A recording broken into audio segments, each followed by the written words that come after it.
Hello, I'm Thomas Carruthers. I'm Will Leggetter.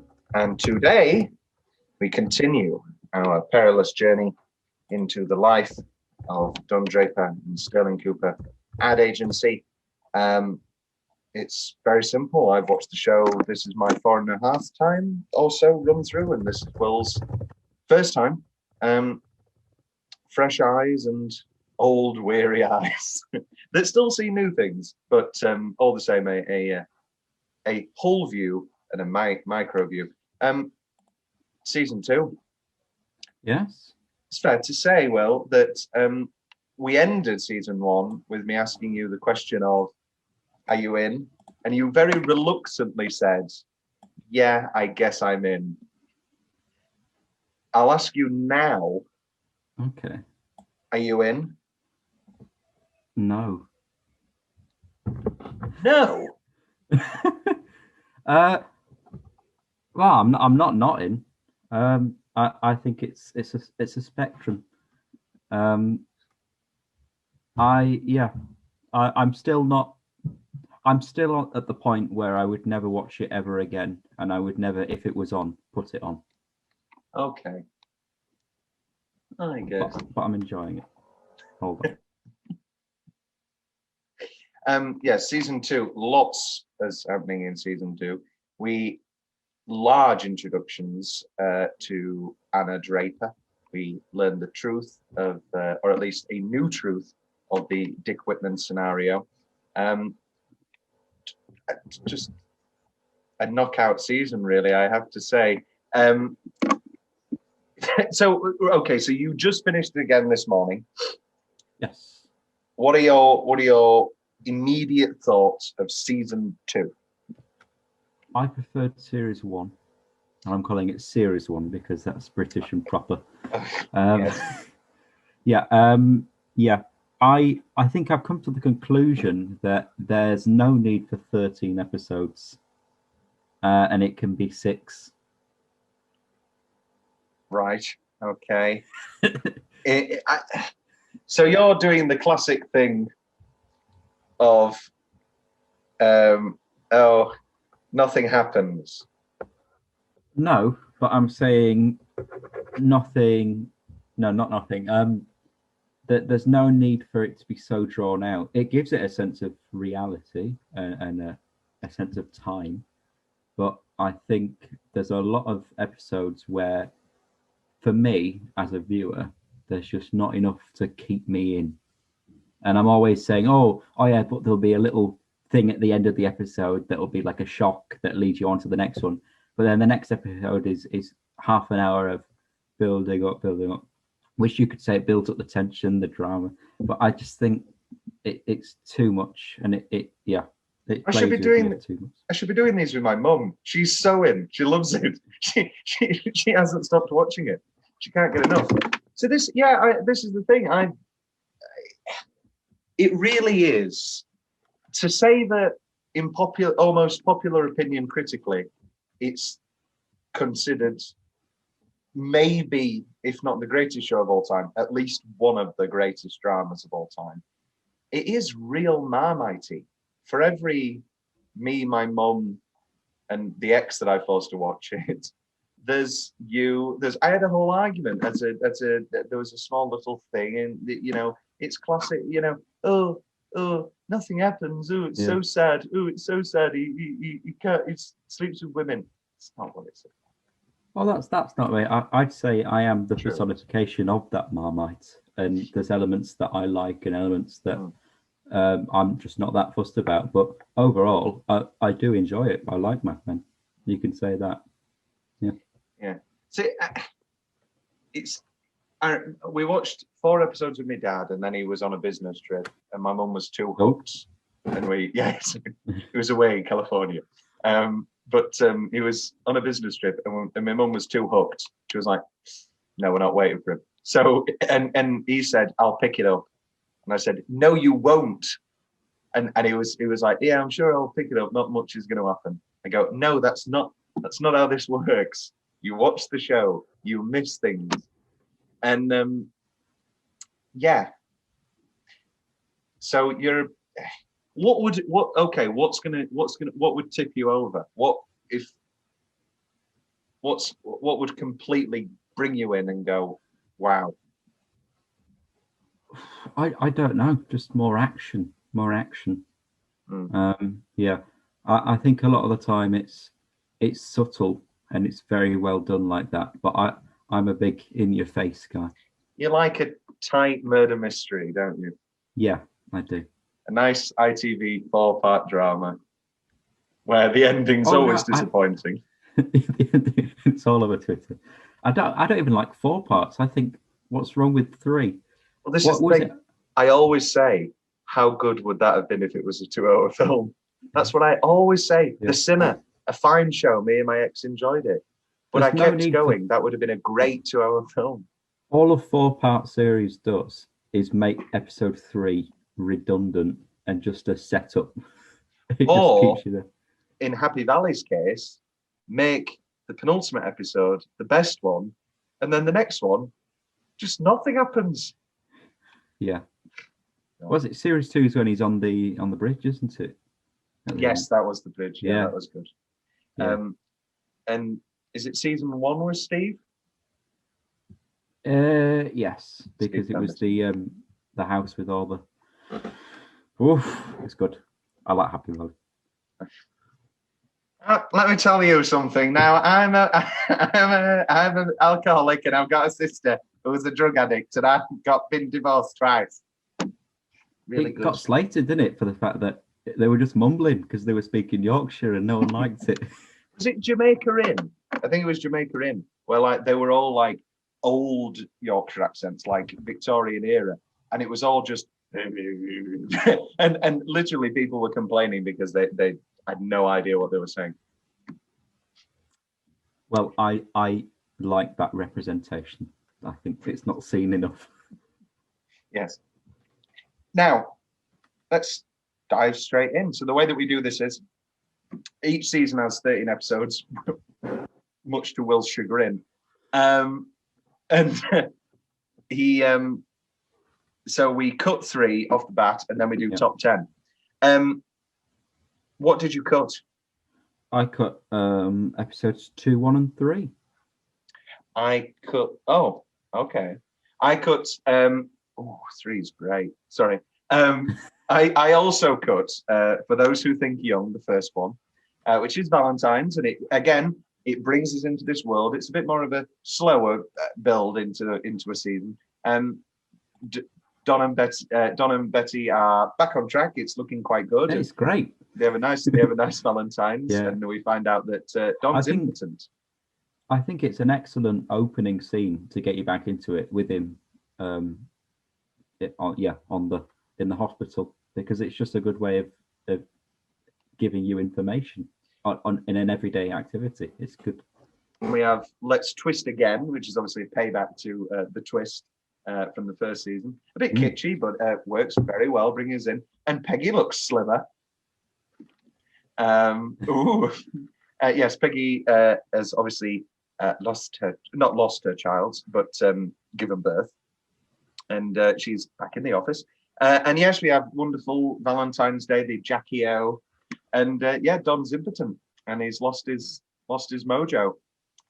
What's happening there? Well, obviously, he'll get his mojo back. Mojo. I lost my mojo.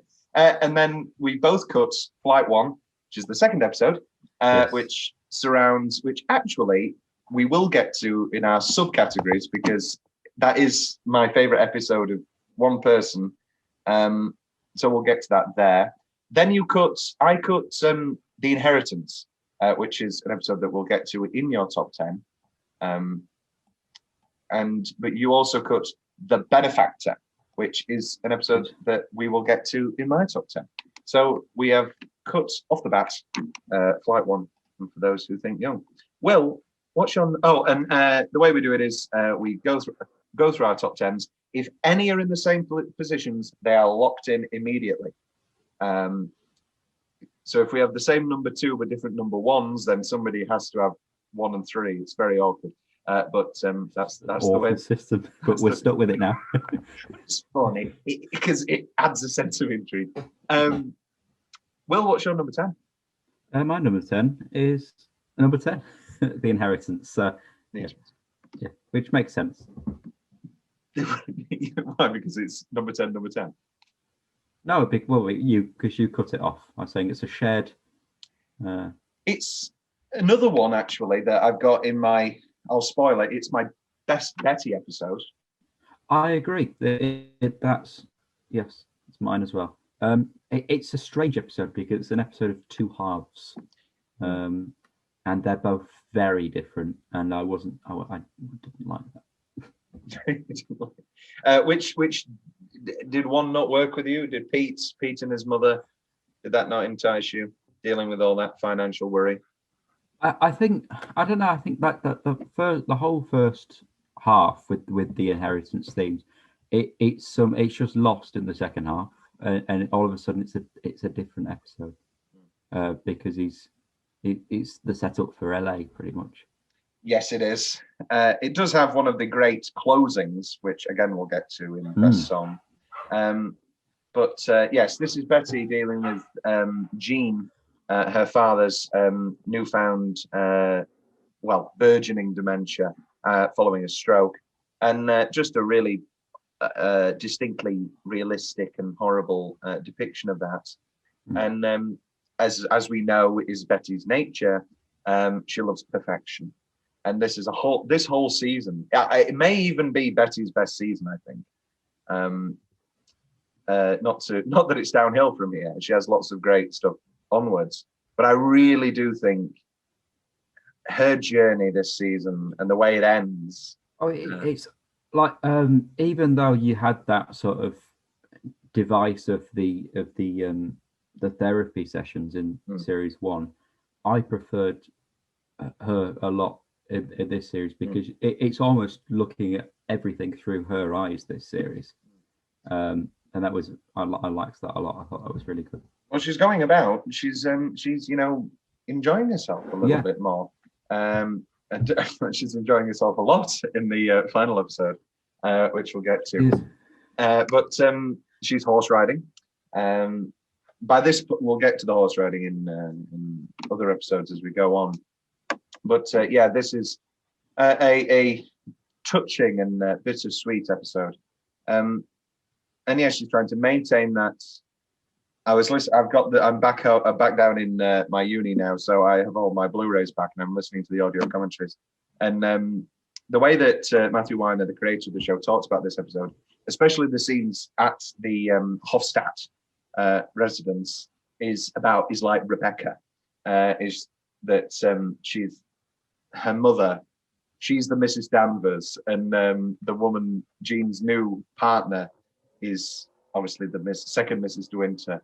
And Betty comes back in and goes, "Where's mother?" And in many ways, Jean has found his wife again through his delusions in Betty, in those horrible moments. Yeah. And also dramatically, as a device, it allows for us to learn Jean's real opinion of Don.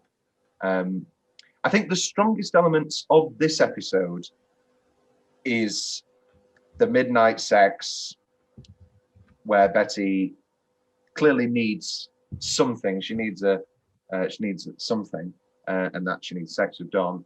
And then Don, they return home, and they think that they're going to go back into and then she was things. Like, that was nothing. Yeah, I don't think you should. I'm going to go and get a shower. I don't think you should. Well, I'm surprised that this is so low, because it does, of course, feature the return of my favourite character. I was reluctant to put this at that low because obviously I adore Glenn. It does bring back into the thing of bring us back into the swing of things of the painfully bizarre relationship of Betty and Glenn. Their lovely little day that they have together when they're sat on the couch, and sort of Glenn's assumed the position of Don, Yeah. and he thinks, I'm going to take you away. And so I actually think when you talk about it being in two halves, I think setting wise, it obviously is coming home to Jean and then Glenn. But I think the Betty through line of it brings it all together in that sense. And then, Helen comes back, and instead of a big blowout argument, we haven't seen Helen for a while. We haven't seen Helen or Glenn. No. And she confesses to Helen that Don's not around anymore, because obviously, as we'll get to as we move up the list, there is a rather pivotal shift in the dynamics. Another woman. There is another woman, which we'll get to very soon. That was one of my cuts. Will, at my number 10, I have the Gold Violin. I've done numbers again. 1, 2. 7, episode 7. Gold Violin is number 7. Will. Yeah. Oh, I've got that my number 8. So that's okay. Let's talk about it now. Let's talk about it now, and I'll start, and you can scribble down the names of the episodes. The Gold Violin is an episode all about artificial beauty, obviously with the metaphor of Ken's short story with the gold violin, this perfect thing that can't be played. Meanwhile, we have Don getting a new car because Roger and Bert think he needs to show off more. I don't know. I'm putting this at number 10, but this is a fantastic episode. When I say I struggle to rank, I really, really did think that this was an exceptional series. I struggled series 2 a lot more than series 1. Yeah. The car situation. Yes. And the final, the guttural thing of Betty throwing up. In that, which is obviously the culmination of Jimmy's best scene. You know what I like about you? Nothing. And, if you want to step out, go to a whore. And he's like cutting him straight through. And he's already talked with Betty.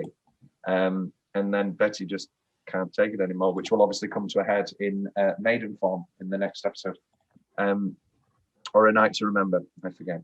Is this the one with the Salvatore dinner? It sure is the one with Salvatore. This an interesting scene, because is he I mean, it suggested to me that he is living a lie, and that he yes. Oh, no. He is I don't moments like that. What, and you think that because then obviously in A Night to Remember, you have the culmination of the Kurt reveal. No, I have sex with men. And he's not having any of it. He's not. He because that's the one that says like he's more defensive, self-loathing. Yeah. I personally never thought that. And I don't think that Ken is closeted. I think more so it's about Salvatore and his. I don't even think it's a purely sexual thing. I think it's a crush, and it's also based around Ken's extreme knowledge of art. And I mean, the culmination it kicks off with Jane being a little flirt and getting Maud to go up and see the Rothko painting in Bert's office, and Ken understands it, and he's like, maybe we're not supposed to understand it. Maybe we're supposed to feel it and look in, and Sal immediately sees, oh, there's something more here. And obviously he gets to keep the lighter. And we have wonderful Kitty in this as well, who's Sal's new wife, which we do meet in for those who think young, in the Valentine sequence, she's seen watching the Jackie house tour. Yes. A lovely, touching episode. And also we have our first meeting of Anna Draper when she comes We to do. I'm guessing, Will, that at the end of For Those Who Think Young, who did you think he was sending off Meditations in Emergency to? Oh, I had no idea. Oh, because my mother thought it was Rachel, Oh. which I think is as good a guess as any. But we do obviously get to see Rachel in an episode we will get to very soon. The Gold Violin. This is well, no, we meet Jane later, so we'll talk about her later. But yeah, it is that, just all that thing of the cracks are starting to show with Betty, and this episode won an Emmy Award for outstanding hairstyling for a single camera series. And the Martinson's coffee. I just love the thing of the car, that Betty's so hot for Don, and she's like, okay, let's have sex. And he's like, not in the car. And then they go for the lovely picnic, and he's like, check their hands before they get in the car. and then the final culmination is they're just throwing up in the car. It's fantastic stuff. But yeah, and you're not a fan of vomit either. I am so it's not surprising a fan of to hear this. It's the fact that it is it is so quick that it is do do do do do do do break it to me gently, which we will get to. But I think the greatest strength of this episode is the final confrontation with Jimmy and the Sal dinner. Although it is a good scene with Jane, sort of exemplifying that she's not just hot stuff; she's using her sexuality to, and then that obviously comes to.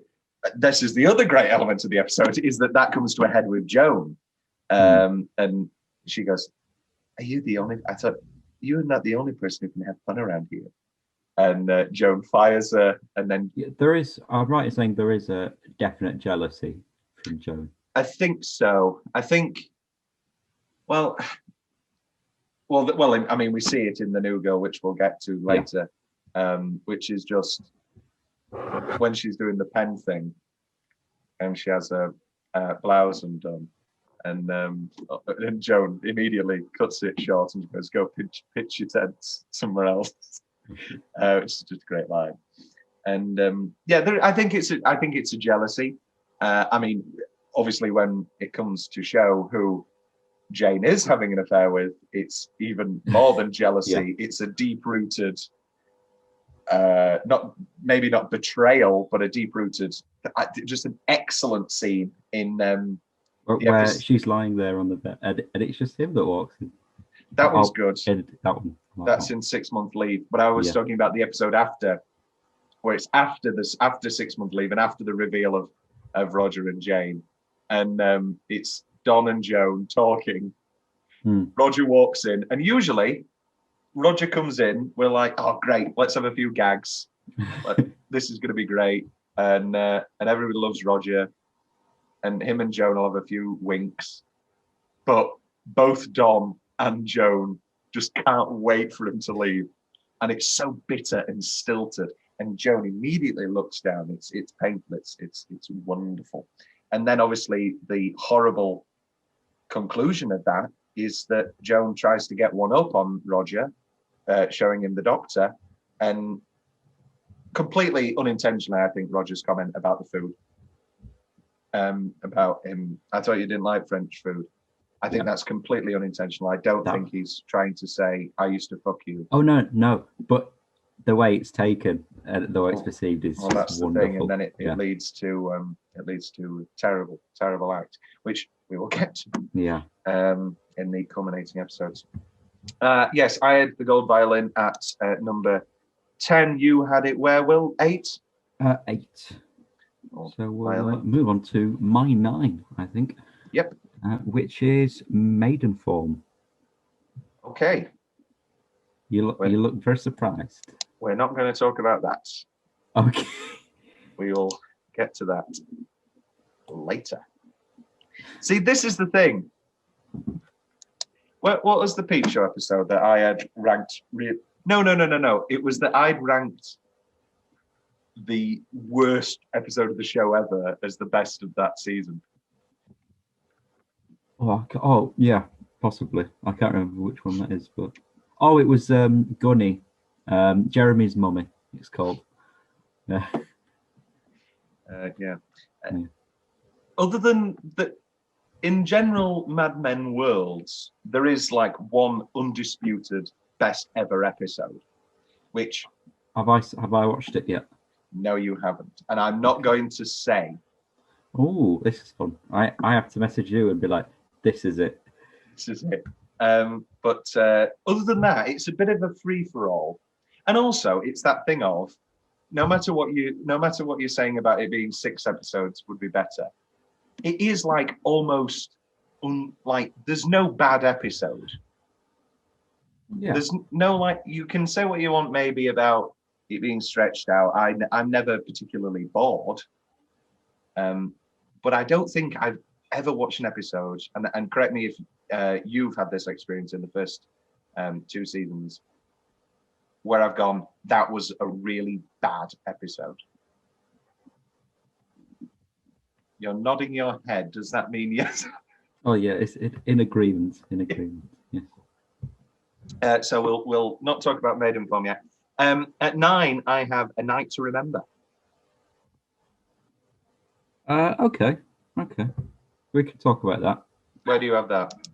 I have that as my 7. Okay, yeah, let's talk about that. Okay, it's so A Night to Remember is about the Titanic. It's a note of fun. Not really. A Night to Remember is 2-prong. We have a wonderful continuing of the Father Gill plot, which we haven't talked about yet. Yes. Wonderful Colin Hanks. He's yeah. Well, I'm not wanting to predict anything or suggest anything, but I think hopefully next series there's going to be some fun storylines with him. Okay. And I think he's going to be disobedient to the church. Okay. A Night to Remember is as just, for me anyway, 3 knockout subplots, which is the Father Gill bringing Peggy back into the fold to advertise the prom, or at least the dance. And, you're going to keep room for the Holy Ghost. Meanwhile, you've got Joan. Spoilers, this is my favorite Joan episode of the season, with her getting brought in to help with the TV scripts and really enjoying it and really being excellent in that pitch meeting. And then now she's a woman. Just get her back on secretary pool. And that horrible final scene where you just read the scripts and she's been ditched, and it's terrible, really. But the main, shall we call it, plot of the episode is about a bad day for Betty. Yes. Yes. She has, we have the whole dinner party, which comes to a head. Duck, again, is not drinking. Duck's been very good for a lot of the series. Is Duck an alcoholic? Yeah, don't you remember from the first series? Yes. And Duck's a serious alcoholic. Later in the season, he obviously comes to start drinking again when he's meeting with the English. But for the meantime, he's not drinking, and he's bullied by Cab Coulson's wife, who's very drunk. And the whole thing of the party is that Betty has bought Heinekens And Yes. Duck, you're kidding. You'll do anything to win a fight. And ha ha ha. Oh, that is funny. And that's more than enough for Betty. And she just takes that and how could you have sex with her? How could you have an affair with her? And what's the first thing she says? She's old. And I loved that. Because this is the thing. For as much as Betty is angry that she's having an affair, he's having an affair, which anybody would be angry with. It's also that thing of, to her at least, she is perfect. And as we talked about in our first episode, to the American ideal in 1963, she is perfect. And like, she is almost objectively beautiful. And she is the perfect dinner hostess. She's this beautiful slim blonde. She always wears beautiful things. And you've picked a older, haggard manager to a comedian. She just doesn't click for her. Well, it's I mean, we'll get onto it. It's an interesting dynamic about how Don finds himself into this scenario, because he didn't want it at first. No. And I don't know whether that's because he obviously wants Betty back, and he's learned from everything that's happened in series 1, and he doesn't want to fall back into that hole. That's yeah, I'm sure we'll come back onto that, but that's an interesting take on it. Well, all of Don's love interests aren't blonde, or they are significantly different. Yeah. To Betty, Rachel, Midge. I'm sure that if she found out about Rachel, she'd make some anti-Semitic remark. Yeah. It wouldn't surprise me. And obviously Betty remains in that. What on the commentary track they called it the sad clown dress, and she's drinking and she steps in the glass, and she just sniffs everything and looks through every pocket, and she just raids the closets and she raids the drawers. Yeah. And Don comes home. I found nothing. And he gaslights her. Obviously, he I don't think he's intentionally trying to make her feel insane, as we talked about gaslighting in that sense. I think he's just, not going to admit it. Yeah, he's just covering it up. It's a real clincher. And obviously the culmination is she gets a shower, gets dressed again, and she says, "Don't come home." And Father Gill plays "Early in the Morning" on his little guitar. But for the viewers, it is a normal size guitar. It's not a little guitar. It just has massive hands.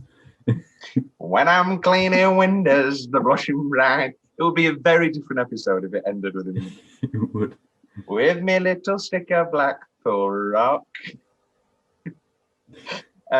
What was your favourite parts of this episode? I think it was that that sort of first half going, stop. I know what you're doing, Dom. You're sleeping with my wife. And like him feeding it into Betty and then slowly all clicking. I think that because it was a shock. I didn't expect him to just be like, I don't know what it was, but I didn't think he knew, which was just ignorant of me. And I didn't think Betty would believe him. But it makes all the sense. What? Sorry, say that again. So the comedian guy. Yeah. When he reveals all and he says, "Oh, I know what you're doing." At the end of Gold Violin. Sorry, yeah. Yeah, and that whole I didn't think anything would come of it because of obviously how Don's got away with everything in series 1. I didn't expect all of this to happen, which is what I enjoyed, because it was so different to how these sort of topics had been approached previously. Well, this is the thing. People always talk about it, is that show where they drink and smoke and have sex all the time. And in season 1, I guess it is that, if you want to really just break it down to its most simplest thing.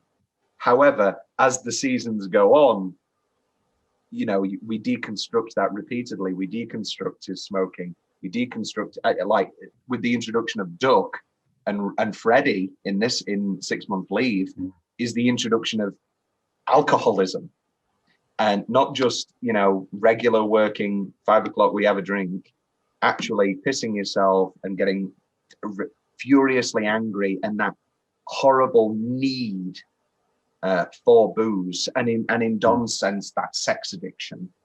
You know, and you know, there's a lot of, you know, people talk about sex addiction as if it isn't a real thing, but for Don, it's that immediacy of wanting to please, and he's clearly very good at sex, and he can please women, other than his wife, of course. There's the great moment at the end of when he's impotent in For Those Who Think Young, and Betty says, "I just wish you'd tell me what you want me to do." And we learn later with the Bobby scene where she's talking, and he goes, "Stop it! You're ruining the mood." He clearly doesn't like being instructed, or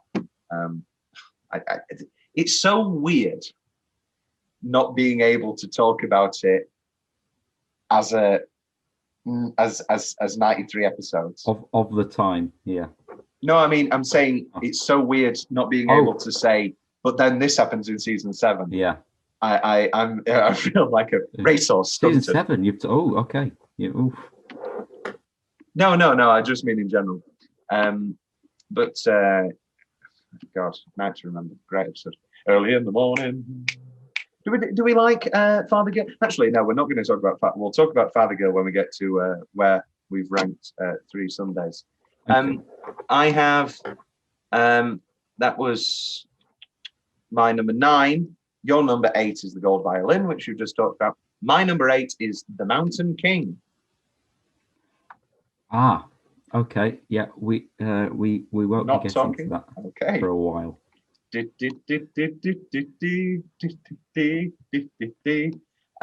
My number 7 is one of your cuts, actually. It's The Benefactor. I thought this was going to be a massive hit with you, Will. I have to say. How come? Because I think you'd really like the character of Jimmy Barrett. Oh, no, he annoyed me. Yeah, I mean, I liked the character of him, not like him. So I liked that opening with the nuts advert. I think that's great. Yeah. So we'll talk about the subplot before we get into the main Barrett of it all. But we also have in this episode Harry Crane working his way up the ladder that's where the episode gets its name from, The Benefactor, from the abortion-based episode of God, what's the name of the legal show? The Defenders, that's it. With about the abortion, and bringing that in, and that's a true episode, real episode, and they're real stories from the advertising world about them, you know, lying and making a show about cannibalism just so that they could get their abortion episode in. And by all accounts, it is an exceptional piece of television. But yeah, all the sponsors didn't want it for obvious reasons at the time. Yeah. And Harry worms his way up and makes his stands.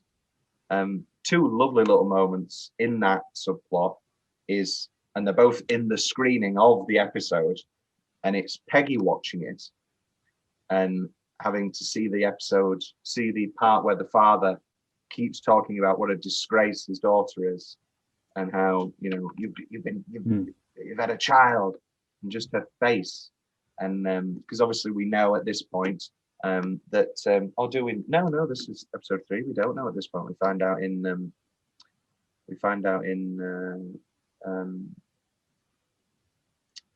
what am I forgetting? What's it called? The New Girl. We find out in The New Girl of the car crash. But we know obviously that Peggy has had a child. We don't know what has come of that child yet. We don't know who helped her move on. But we will find out very soon. And it's John Hamm. it's John Hamm. It's great. So anything about the Harry? Oh, and sorry, the other great part, which is the brief reappearance of Sal's possible chance at a gay romance. How are you? Oh, I'm well. And that's all that they can do. Yeah. That's all that they can do. And it's so brief and fleeting, and it's very affecting. Did you like the Harry Crane element of this episode, Will? I did a lot. Yeah. Do you like Harry? I do a lot. Sorry to break it to you, Will. Nobody likes Harry. What? I really like Harry. He's one of my favourites. Harry is like, nobody likes Harry. Everybody starts off going, I hate Pete. And then as it goes on, they're like, oh no, he's just a normal man. He's just like anybody else. He has his own horrible life. But that never happens with Harry. But you'll come to learn.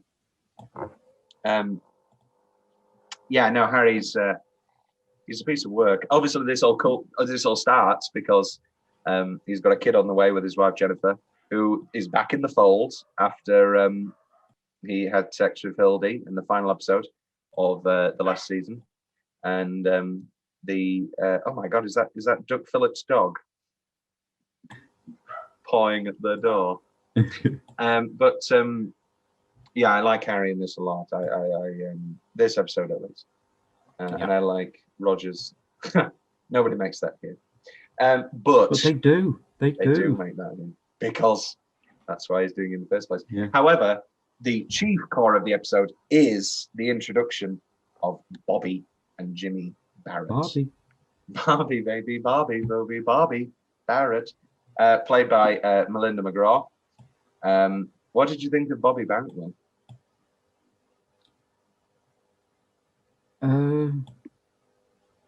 Yeah. It's sad. I felt very sad. Sad for who? For her? For Don? For Betty? For Jimmy? For everyone involved. It is miserable, yes. Yeah. I feel sad for Betty because obviously it means her husband enters another affair, but the one that she knows about.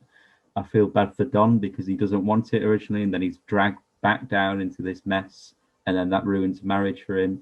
I feel bad for her because obviously she's doing this as an escape from is he called Jimmy? Jimmy, yeah. Yeah, as an escape from Jimmy. You can tell she's miserable. And I feel bad for Jimmy because he's I don't feel bad for Jimmy. I hate Jimmy. That took a turn. Change your mind swiftly there. But so this obviously, I love how their relationship develops. So they kiss in the car. It's immediately on. They have that brief meeting, and she's like, "No, Jimmy, Jimmy won't like you," and they immediately fuck in the car, or at least do some hand stuff, because he immediately gets in, washing up liquid. Oh yes, and he spits out, and then he goes to, before he kisses his wife. Very important that he kisses his wife first. Sorry, that he washes his hands, and before he kisses his wife. This is his weird rules.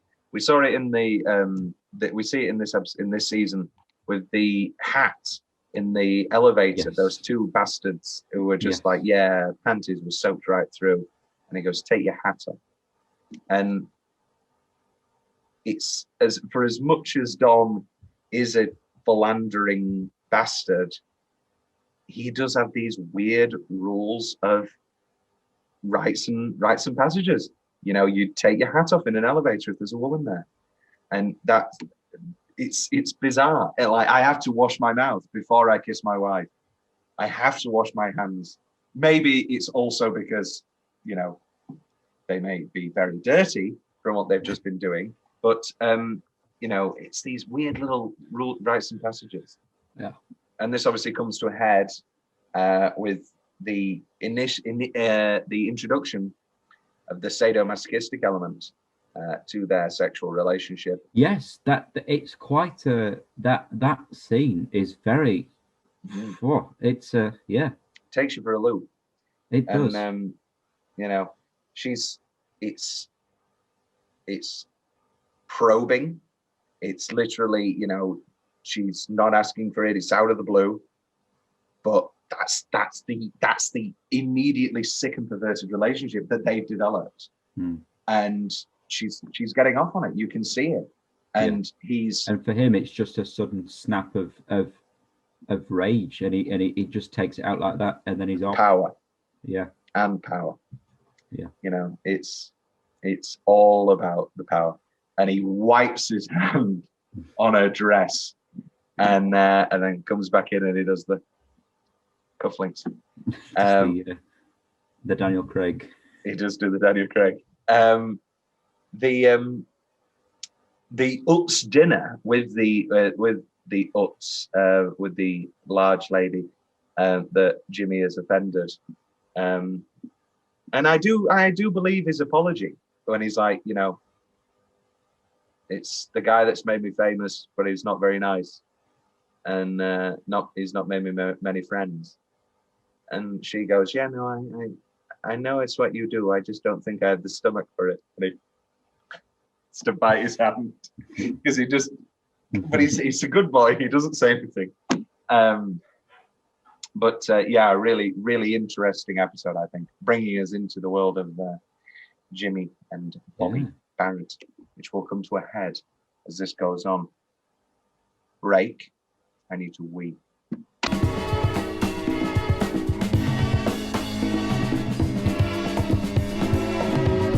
So we just took a break, and even though we're not exactly halfway, I think, seeing as we are taking a break, we will discuss our little subcategories that we go about. Yes. We pick our favourite Don episode, our favourite Peggy episode, our favourite Roger episode, Joan, Betty, and Pete, and then we pick our favourite closing song moment, and then our season standout. So the best performance from not necessarily somebody who is just in this season, because Will doesn't know who will come back and who won't, but our favourite performance from somebody other than those main six that we've just mentioned. Your favourite Don episode, Will?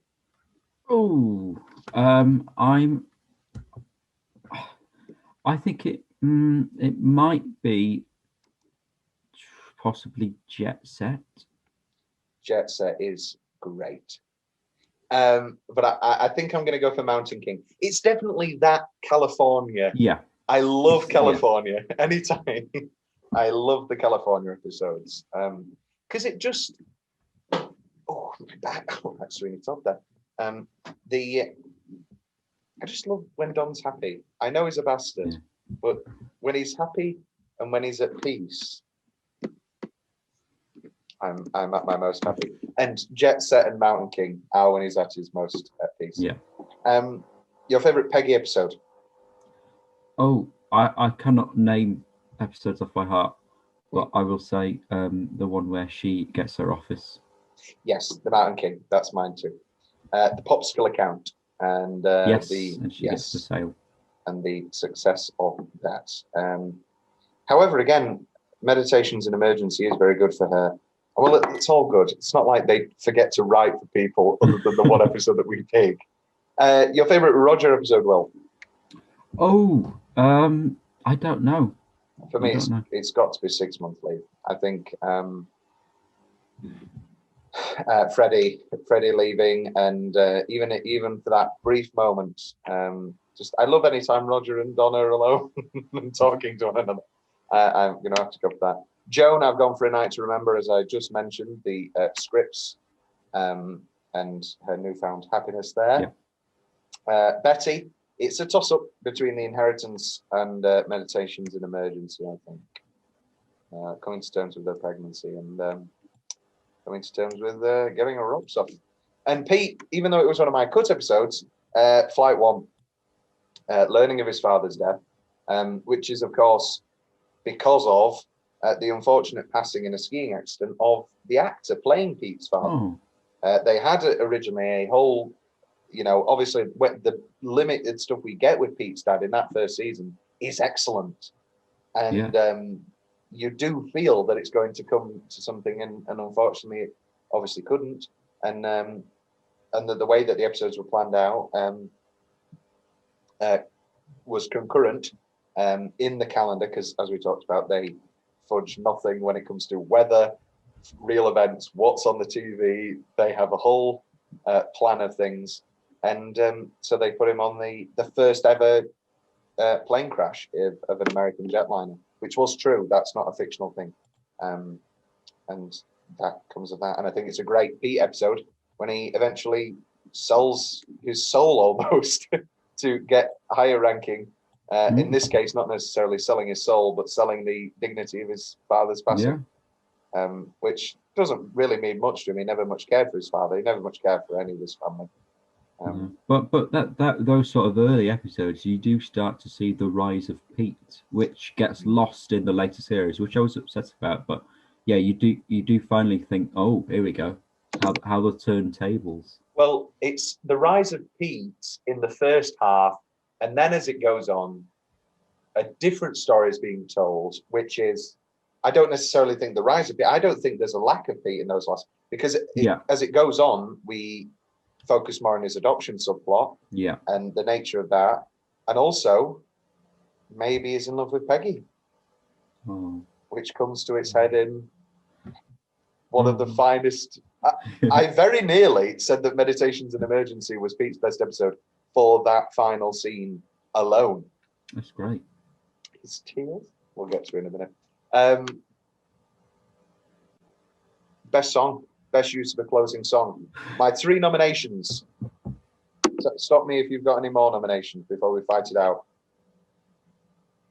Betty throwing up immediately. Break It to Me Gently. I'm Through with Love. Marilyn Monroe at the end of 6 Month Leave. Obviously, perfect choice, where the episode is about the death of Marilyn Monroe. And Telstar, taking us to California, taking us into the future, quote unquote.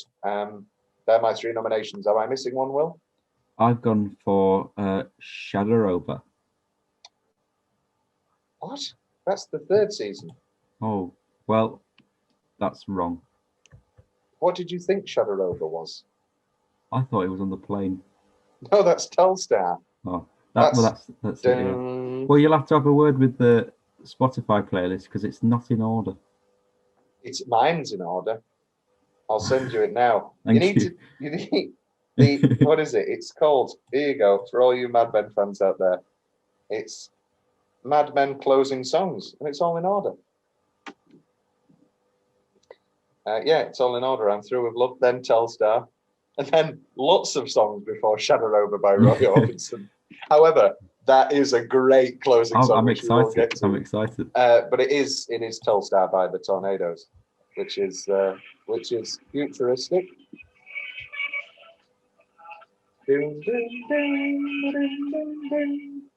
Which was a big hit in England as well as America, and sort of is that creeping in of the English, which will come to a head as the series continues. But I'm going to go with Telstar. I'll join you there, or should I say Shadow Over, as it's commonly called. And season standout. Now, I think here are my 3 nominees. Oh no! What are your nominees first of all? I didn't know season standout was a thing. It was. We did it last time. Oh, sorry. Sorry, I thought you were about a song. No, my season standout is Hamilton. It's the original, the OG Mrs. Draper. Betty. No, Anna. Oh, Anna. Yes. Yeah. Sorry, pardon me. Oh yes, Anna. Just delightful. For me, she stole the show, She especially is wonderful. When he goes to see her. I think that's brilliant. Yes, I do love Anna Draper with all of my heart. However, my nominations are Duck Phillips, who I think is sensational in this season. Yeah. Really, really great arc for him. Sort of the failure of the American Airlines, which we're going to get to when we talk about 3 Sundays, and is eventually succumbing to alcoholism again. Yeah. The Barretts, which we talked about, and maybe it's a personal choice. I really, really, really love Joy. Even if it's for an episode, I love Joy. I love what she personifies. I love I how like Joy. bizarre. Well, we'll get to the jet set. I love the jet set. Yeah. But yeah, I'm going to give you Anna. I love Anna. I love Anna with all of my heart. And her little polio limp. Sensational. Will, what's your number 6? Oh, you're going to hate me for this. My number 6, Tom, is Meditations in an Emergency. My number 5 is Meditations in Emergency. Oh, thank God. Did you think that was going to be my number 1? I thought you'd tell me off, but honestly, I thought, what a disappointing closing. Really? Well, no. I mean, as a whole, as you can do, if you're going to do a Cuban Missile Crisis episode, do it properly. Well, in what way? In what way would do it properly? I don't know. I think it was just a lot of talking and a lot of, what's going to happen with this merger? How are we going to set up series 3? And then, bam, a great ending scene. And then the I'm pregnant revelation. But yeah. It's not a revelation, though. It's the first scene. Or the revelation of him of them coming together and holding the hand. Yes. Holding the hand. And because he knows it's not his. Because he's... No, it is his. Oh, it is his, yes. It's just done very quick to come around if it's earlier. No, it is his. I presumed it's... Well, the last time they have sex, I presume, because they don't finish on the Valentine's Day, it must be the inheritance. Yeah. The one that meant nothing. The one that meant nothing. Just getting her rocks off. I also love when Don is used like when he uses women. And he's like, what? You just used me for sex? I think there's a lot more going on in their relationship, but I do like those subversions. No, I have to say, well, Meditations in Emergency, I think is an exceptional finale. I have to say, I think when you talk about do a real Cuban Missile Crisis episode, this is a real Cuban Missile Crisis episode, because this is what it was really like. People didn't know whether or not they were going to die. People were running in the streets. I had to do a bit of research after I watched this, because I'm not that aware. Well, I don't really know a lot of American history, but yeah, I'd heard about the Cuban Missile Crisis, but I didn't really know what it was apart from it was Cuba and there was some missiles. But yeah. But yeah, no, everybody thought that they were going to die. For 11 to 13 days, there was the distinct possibility. That was like something happened with us as well, wasn't it? We were all terrified of nuclear war in the 80s. Yeah, the Cold War, yeah. That's it, yeah. But this is the thing. Spoilers, Will, somebody shoots JFK. But like as the series goes on, the whole point is that obviously this is how these events were done in real life. Yeah. Like it wasn't this big thing. Is he going to get shot next series? Yes, because it's 1963. It's not a spoiler, Will. They've changed it. It's 65. Yeah, they check the weather, but then they get the year wrong. This is how things really happened. Like you would turn on the TV, like in the background of it, and also life doesn't stop. That's the biggest thing. Is that Betty should very easily have had 11 days not worrying about the bomb, but she can't worry about the bomb because she's got a baby in her. Yeah, and she has the great talk with her doctor. You know, abortions are, and the basic premise of that conversation is, you're not having an abortion. You're a rich middle-aged woman. Therefore, that's for poor girls who have nothing left. Who just have the baby. And Francine has that conversation with her as well. And obviously, we come to her little dalliance with another version of Don. He drinks old fashions. I'll be honest. I was half expecting her to sort of use that as her way of saying I'm pregnant and I don't know if it's yours because I had sex with this other man. What, a day later? Yeah. That's not how pregnancy works, Will. Oh, okay. No, but you can't I've been watching too much EastEnders. No, but you don't start spotting and stuff like 2 days later. Well, no, actually, no. She's pregnant. She's already pregnant, isn't she? And then she has the affair anyway. No, I don't think it's for Don. I don't think it's for revenge. I mean, it obviously is for revenge. Well, not necessarily revenge, but it is obviously to prove to herself that she can have some fun. But I think it's something that she needs, and she's playing along with it. When she goes, "I'm married," and she like leans into the room. Yeah. And I was listening to the audio commentary, and we stay with their sex a little bit longer than we do normally. It's usually like they've just finished and they're in bed, or they start kissing, a hand goes down, and then we cut away. But this, we stay a bit longer, and we see that she's enjoying it, and it's that classic thing of, you know, so many belts and tassels and tights in that era. And so it was a lot harder than, you know, people nowadays with their joggy bottoms but yeah, no, there's lots to undo in 1960. And also if you're in the back room of a bar, and I love the guy knocking and her coming out and going, "What are you doing in there? What are you doing in there?" And then her coming out, not giving a shit. Yeah.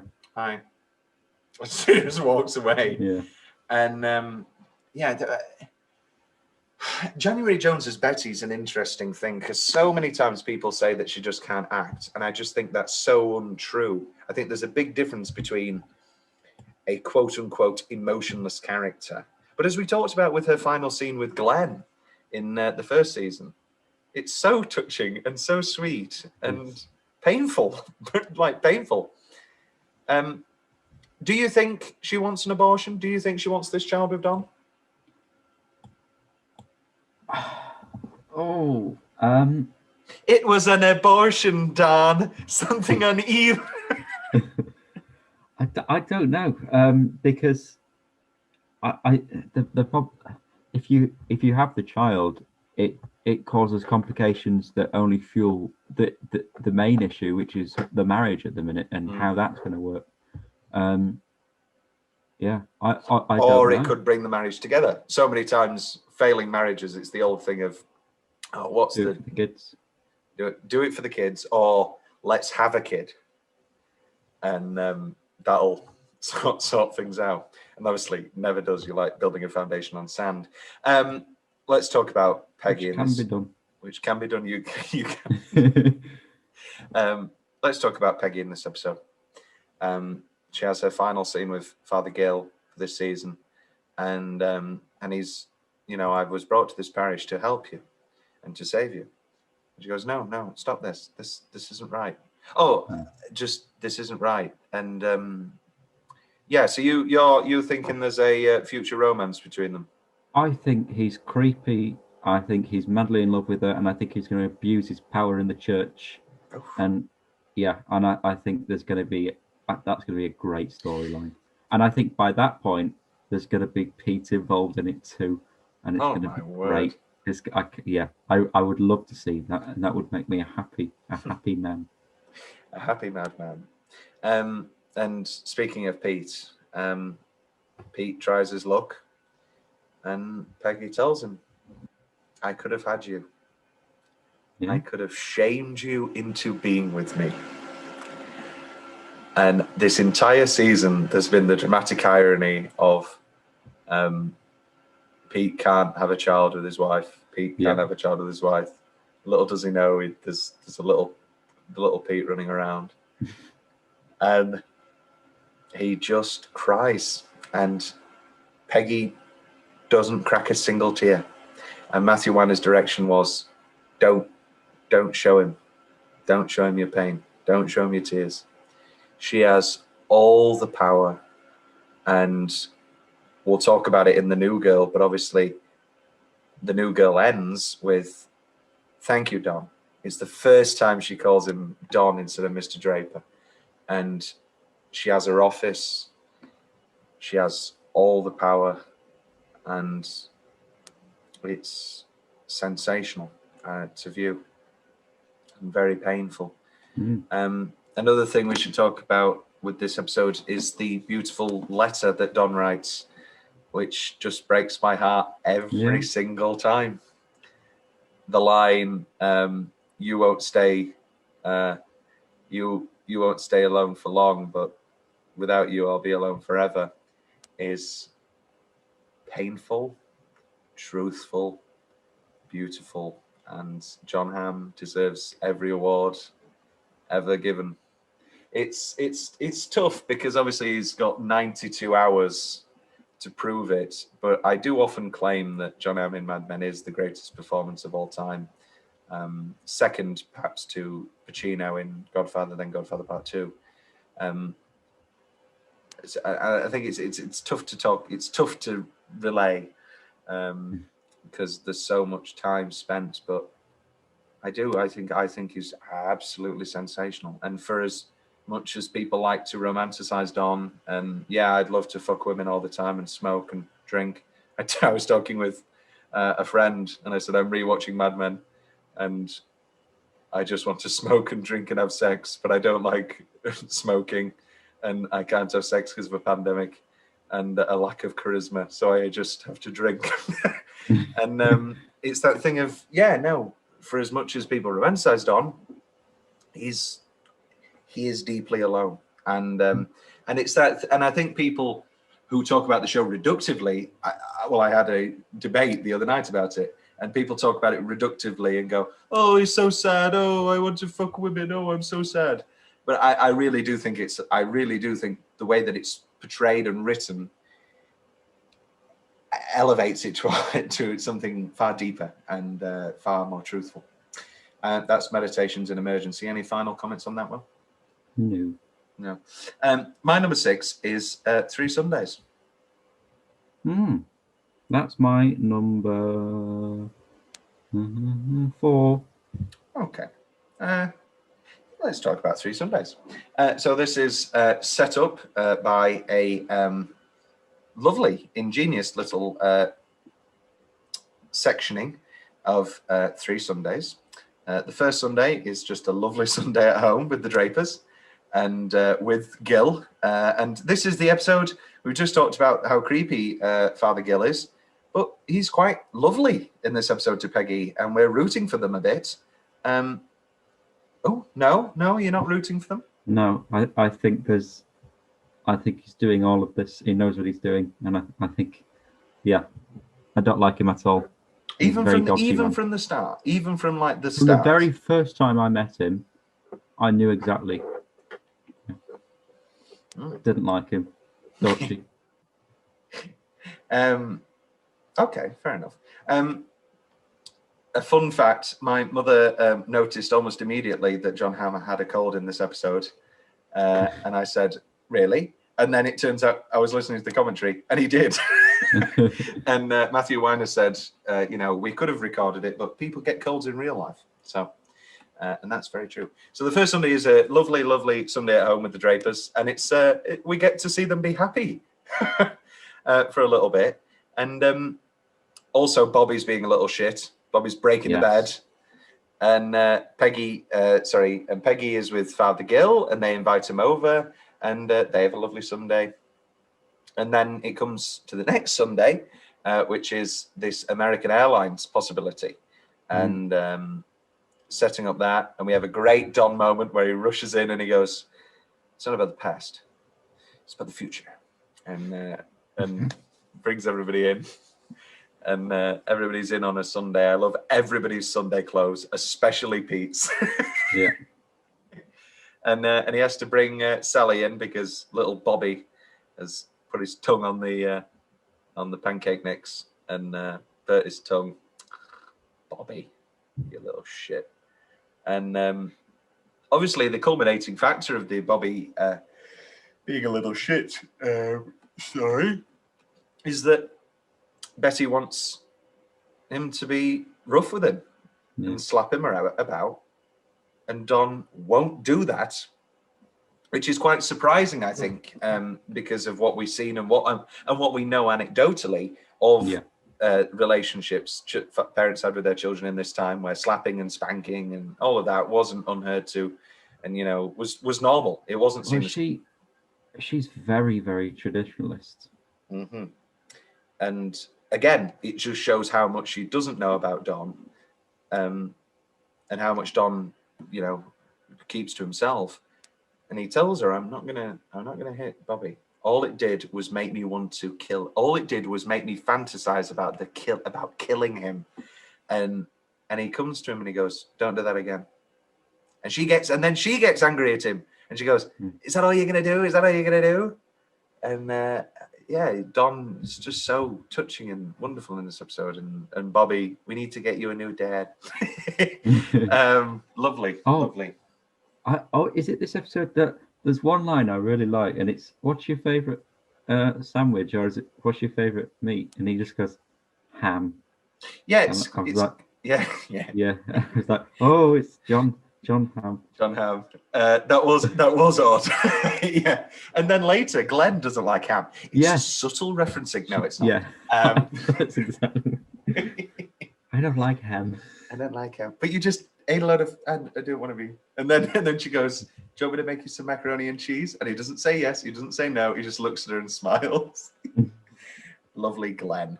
The American Airlines pitch, which they talk about, delivering a stillborn baby. Yeah, that's rough. When he comes in, he's like, "Yeah, they are gone, but we still have to pitch it to them." And that sort of poster shot where they're all ready. Yeah, that's great. And and that is like just giving Don ammunition of this duck guy's shit. Yeah. We got rid of Mohawk in episode 2 to try and get American Airlines, and we can't even get American Airlines. But of course, the culminating, the horrible climax of this episode is the Easter egg hunt, and Peggy, I think she has the hots for Father Gill.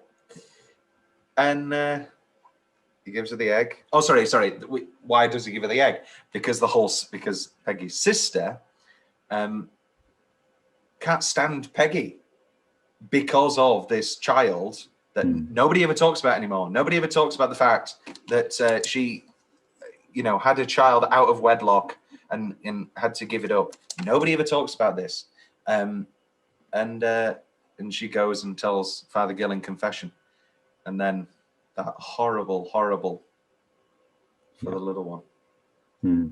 And that's all that needs to be said. And Elizabeth Moss just stands there. Everybody get on your knees and bow to Elizabeth Moss. Yeah. Astounding work. I love Three Sundays. That was your number 4. That was my number 6. Your number 6 was my number 5, was Meditations in Emergency. Will, what's your number 5? It's 6 months leave. Okay. We won't talk about that just yet. We're getting close now to. Well, here we're in the top 3. Sorry. We're in your top 3. We're in my number 4. At 4, I have The New Girl. At 3, I have The New Girl. Okay, let's talk about The New Girl. So, who's that girl? It's Jess. Yes, The New Girl. I want to rewatch it. Happy memories of Lockdown 1 and watching New Girl. What did I watch in Lockdown 1? Just a bunch of movies. Must have been nice to have a partner in all of that. God, what a misery. We've as yet not had a lock yet, Will. We're not going to. We're not going to, because your maiden form is at 9 and 6. Wow. Okay. Yeah. No locks. So it's going to be a tough one. Ooh. The New Girl. Let's talk about it. This has the big thing about The New Girl. Obviously, the title is about Jane coming in and the confrontations between Jane and but Joan. It's also about Peggy. It's about Peggy. I like that.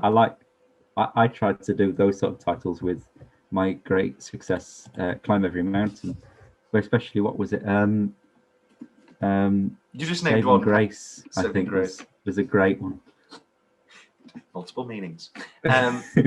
And yes, how do you solve a problem like Maria? Well, they're trying to cast Maria. So multiple meanings.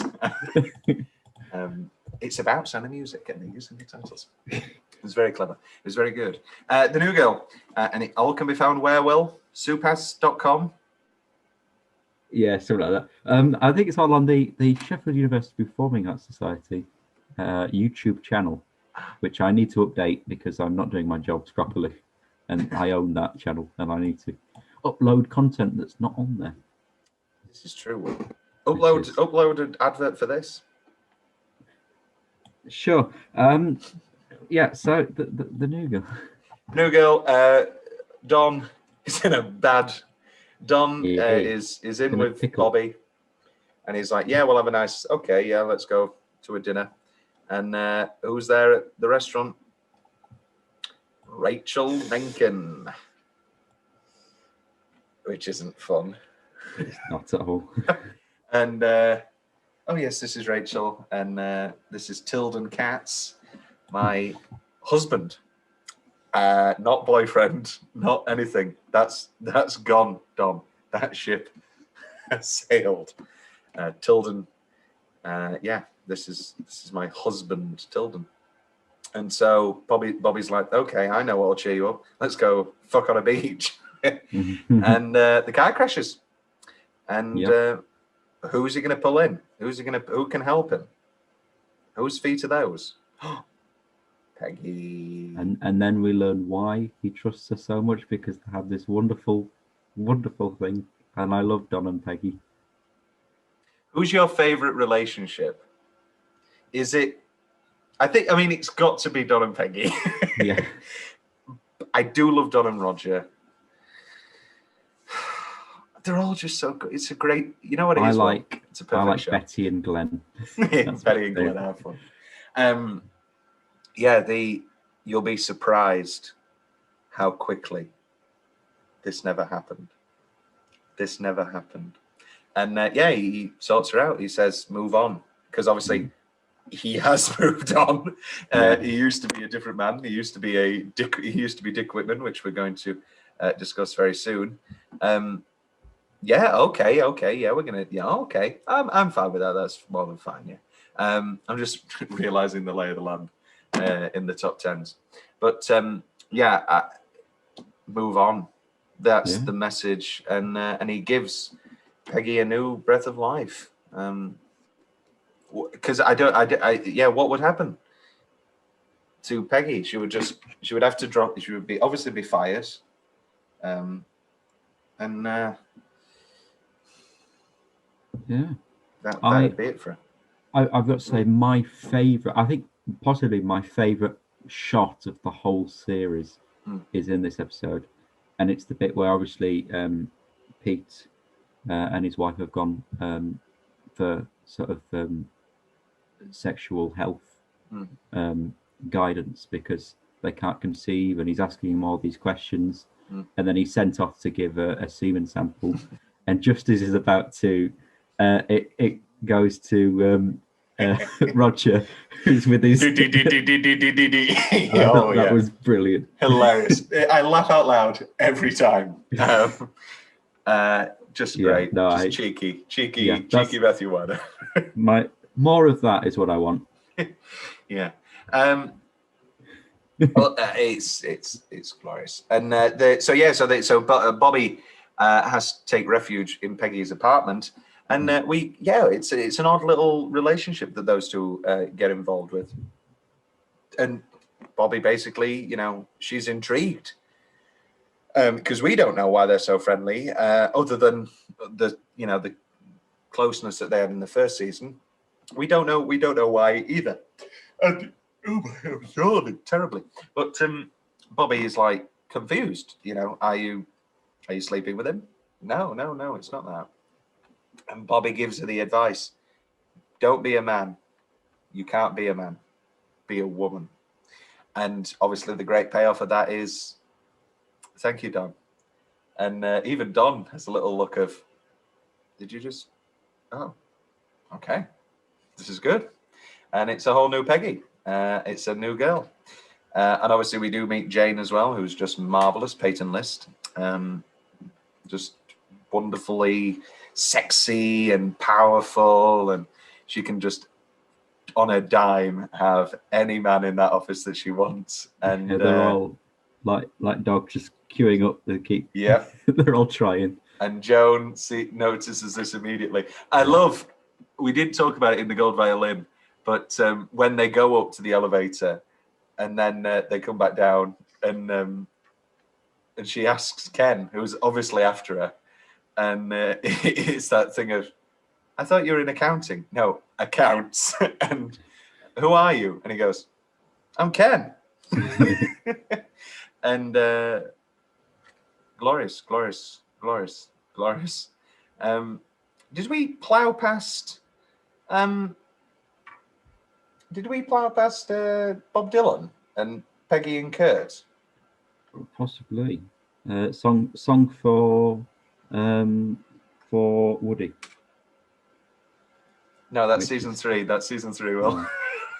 Stop looking at that playlist. It's the wrong playlist.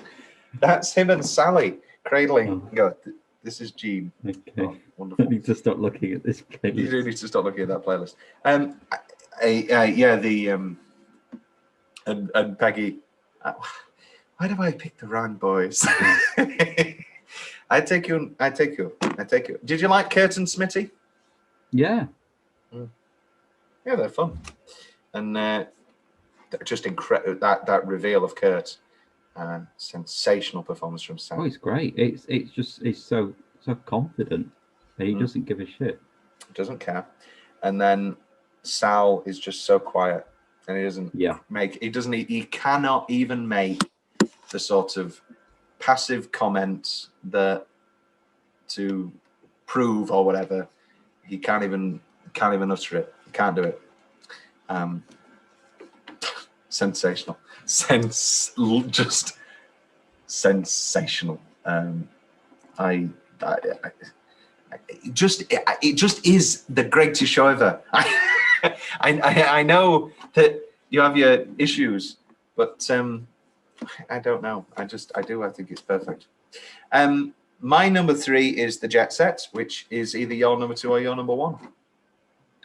It's my number 1. Okay, so we'll hold on the Jet Set.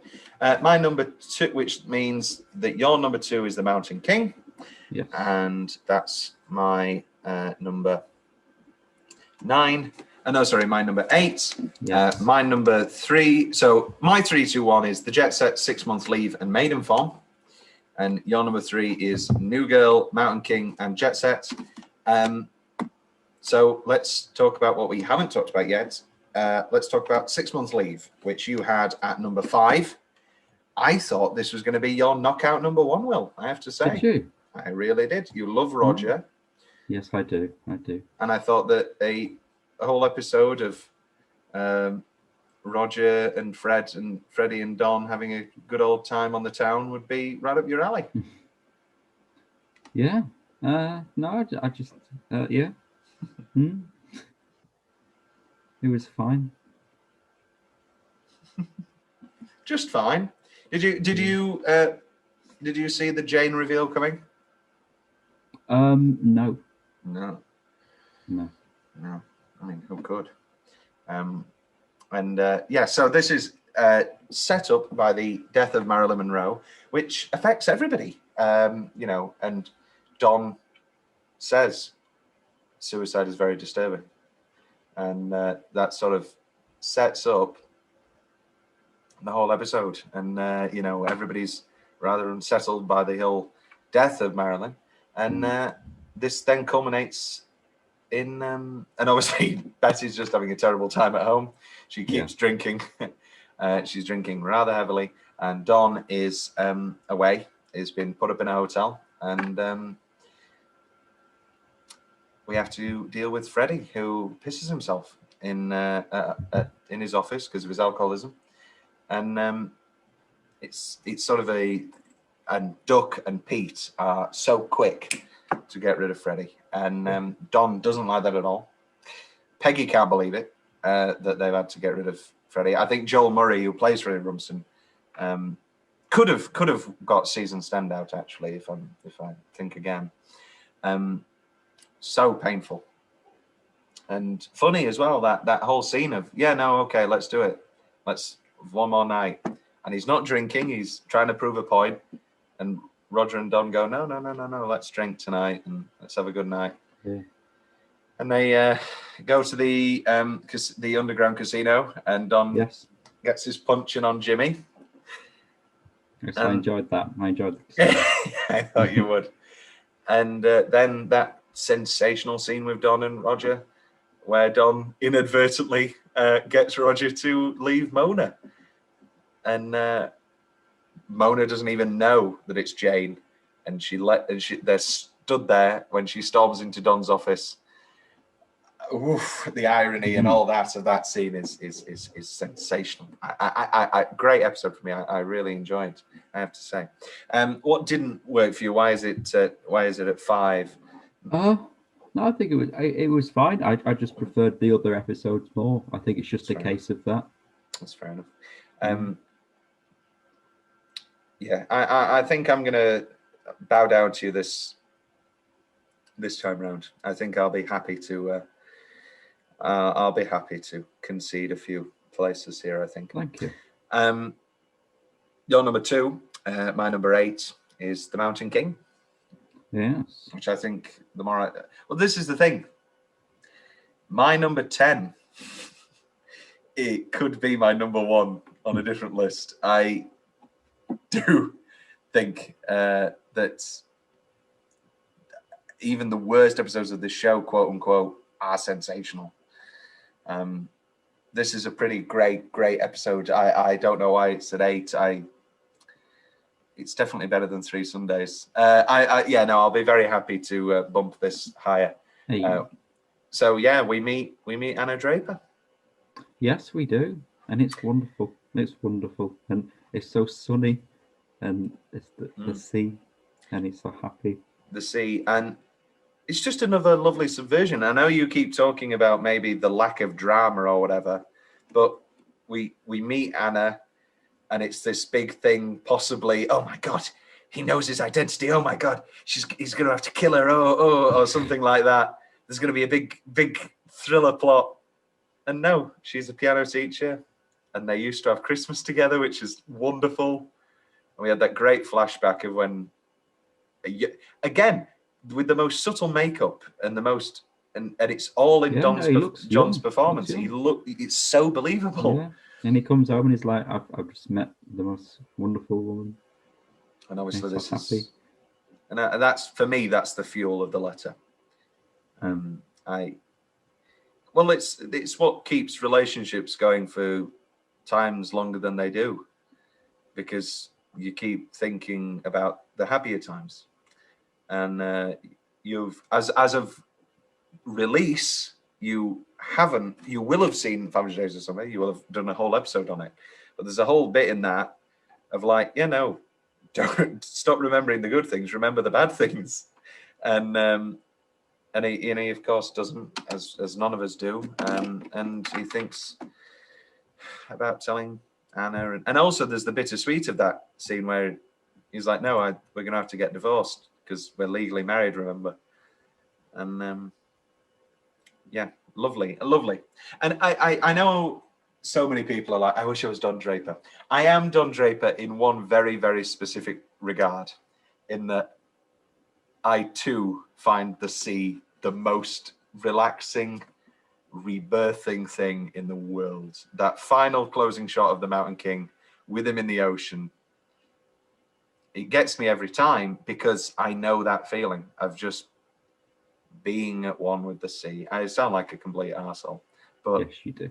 I know, but being at one with the sea and just floating and letting it wash over you, it's warm ocean. I am at my happiest.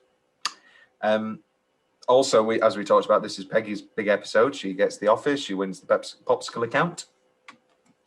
And yeah, it's pretty all happy all around. And this is your number 2. What solidified it for you as a top ranking episode? It's a carry on from my favorite episode. I just love.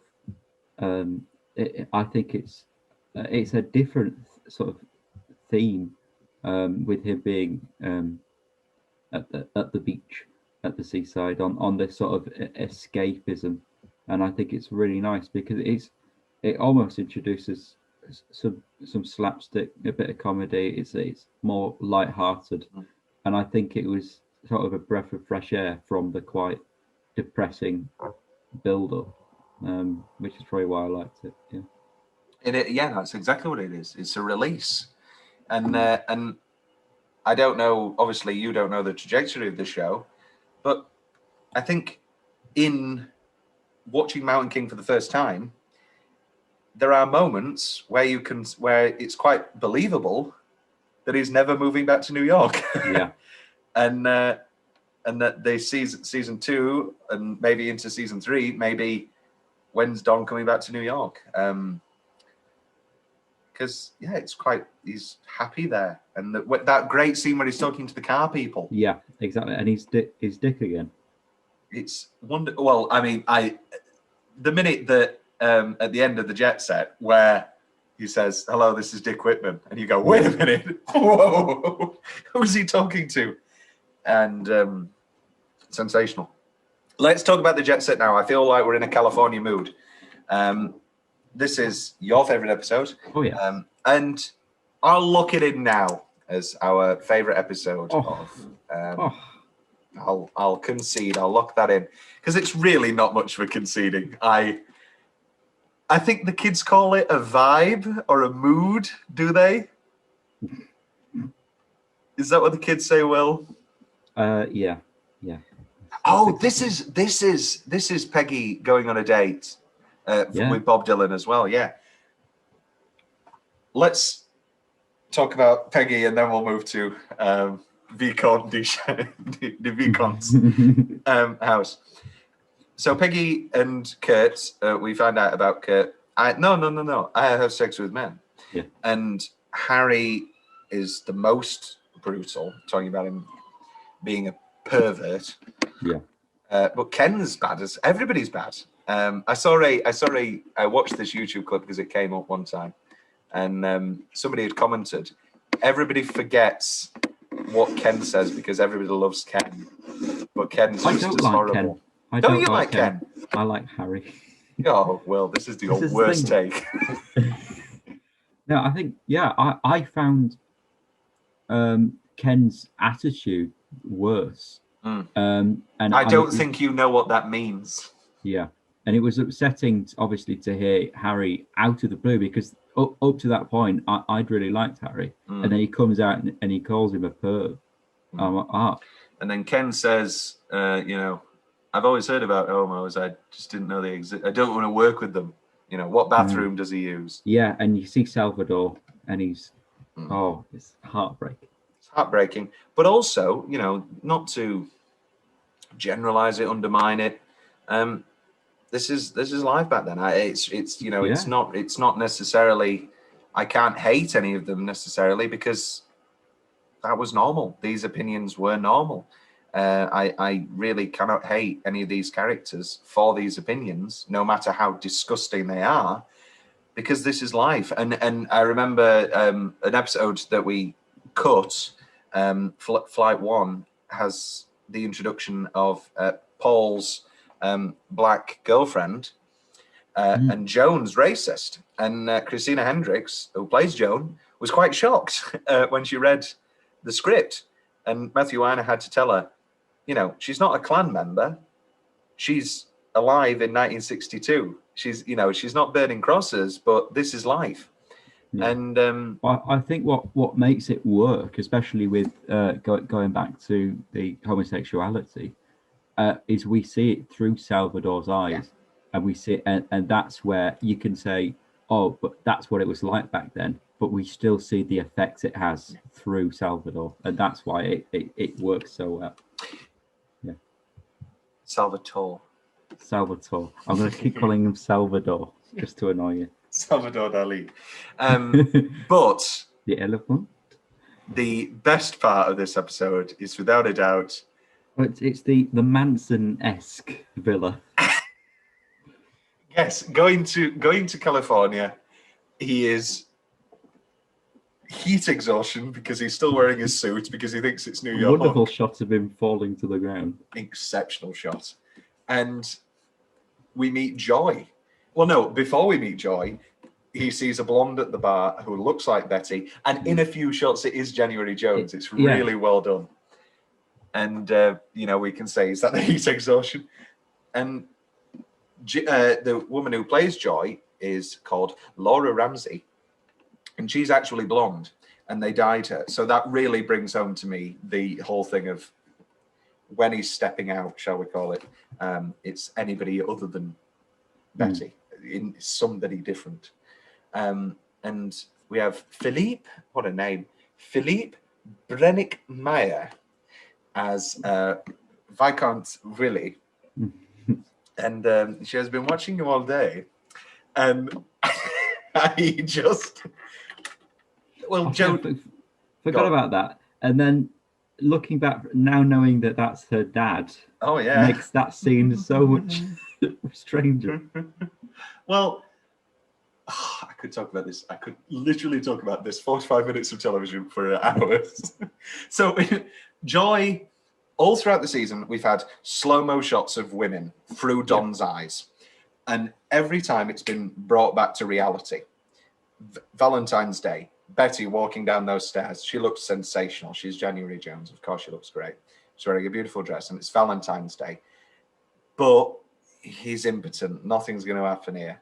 The Asian actress in the bar in Flight 1, and the song's playing, which was a big hit at the time. And she looks beautiful, and she's coming towards him. And she openly flirts with him. She's, he was like, not tonight. Not tonight. And I've walked past your table. I noticed that you're alone. No, it's not going to happen because he's trying to be good. And then he's got the dirtiness of the Bobby Barrett affair, which is so like filthy. That's the vibe that gives off. And then maybe it's a bit on the nose that she's called Joy. But then we have the slow motion shot of Joy with her hair down. And wow. And she says, I don't know why you're not allowing yourself, not giving yourself something that you want. Yeah. He's like, right, I'll get in the car. And he gets in the car. Do you want to get your bags? No. Yeah. Because he just loves leaving everything behind. He is so reckless with his luggage. I think one of my favourite little parts, like as a consequence of that, is Pete, where all his papers fly away, and these two girls go up and they help him, and it's like, oh, how are you? And they walk straight past it. Well, it was we've not even talked about Nolan. He's not called Nolan. Nolan's his name in Revenge. Arthur, the horse riding guy who flirts with Betty. Hate him. Yeah. Bad vibe.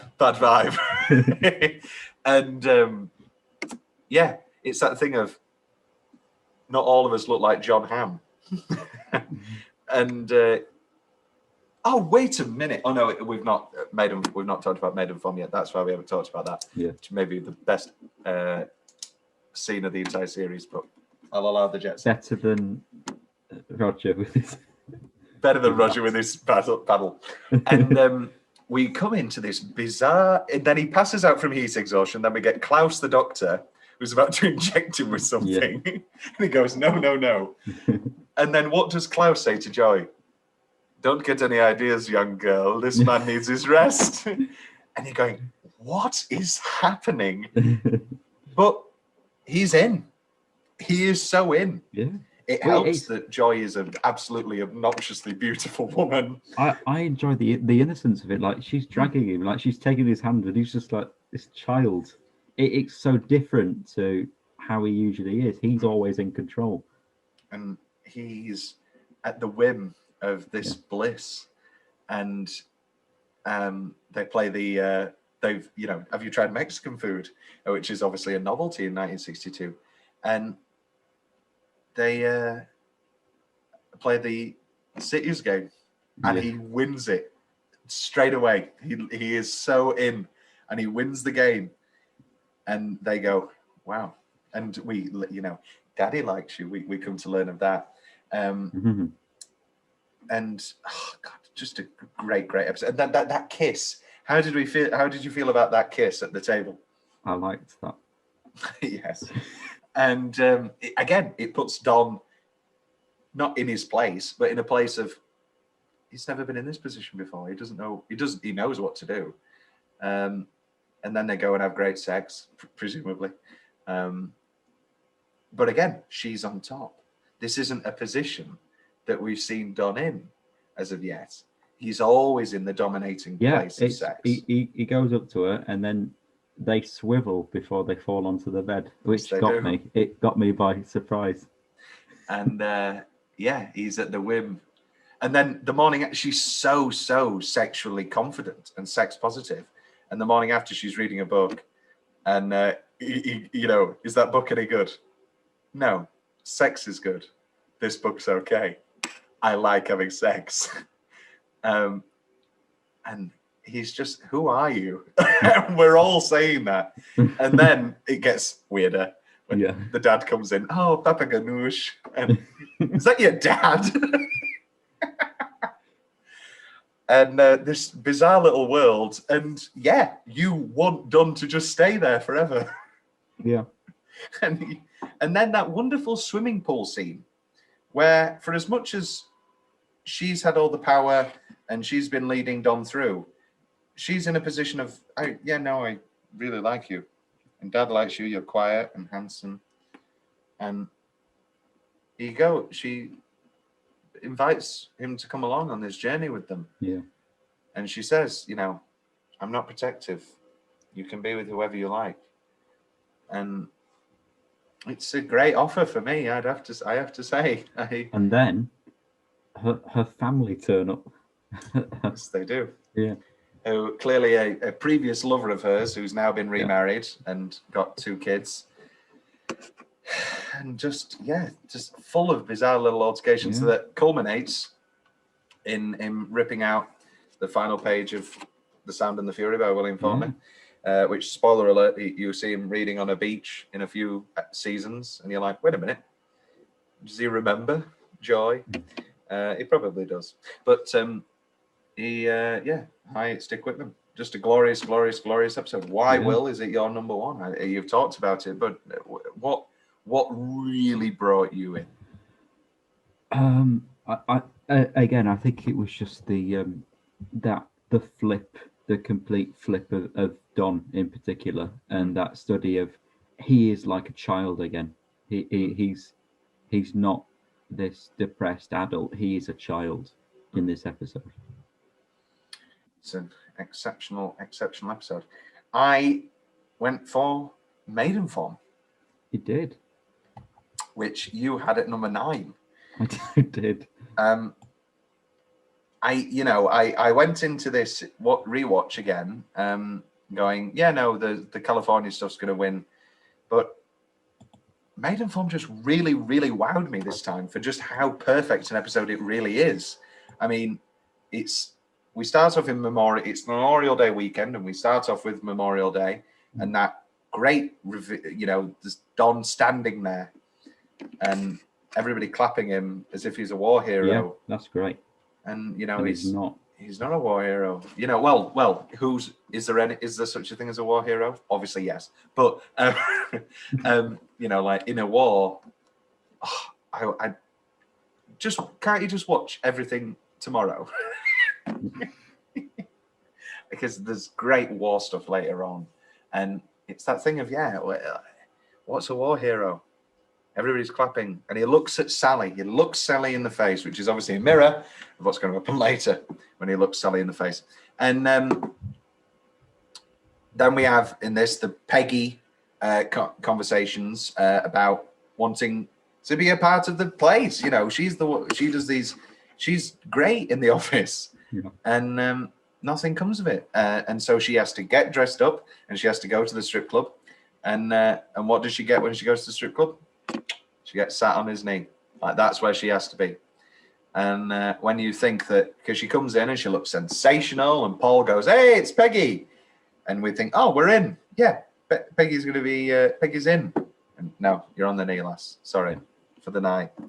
And the culmination of that, and the name of the show comes from the campaign from Maidenform around Playtex about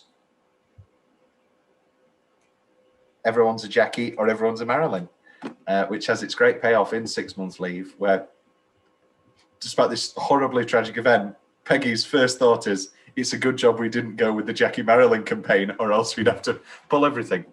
And Paul's wonderful with Joan, Jackie, Marilyn. Well, actually, Marilyn's more of a Joan, and just wonderful stuff.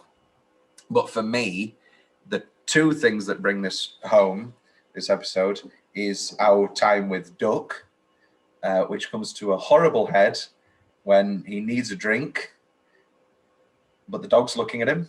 Yeah. And he has to put the dog outside. And Mark Moses has Duck in that moment. Some of the finest acting the show ever saw.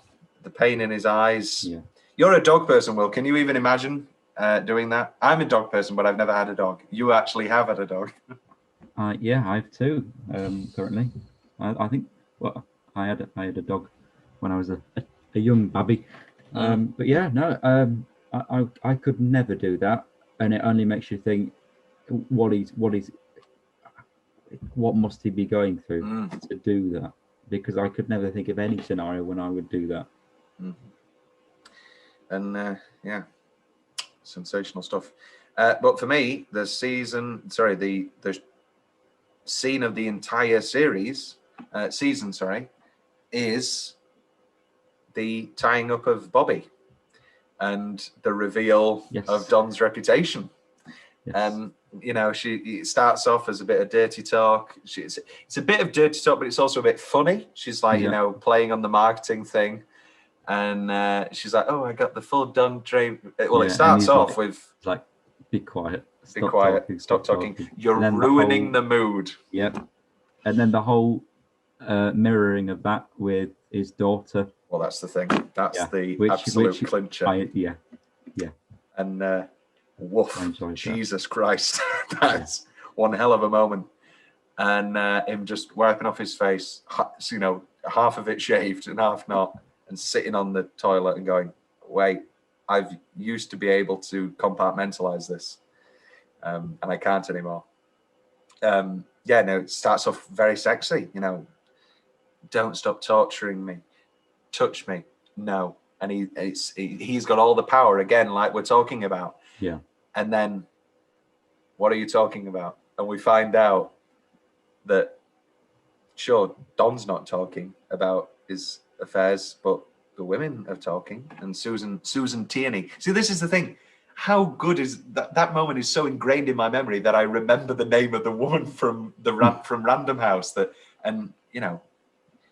You lived up to your word. You're very good. Most men would kill to have a reputation like that. Not Don. That is the worst thing that could ever be said to him. He doesn't want to know that people are talking about how good a fuck he is. He doesn't want people, this is his private life. This is his release. This is God. And then he leaves it tied up. Great scene. Great scene. That's my favorite episode of the season. However, I am happy to concede Jet Set. Obviously, it's my number 9, so it will have to have some leeway.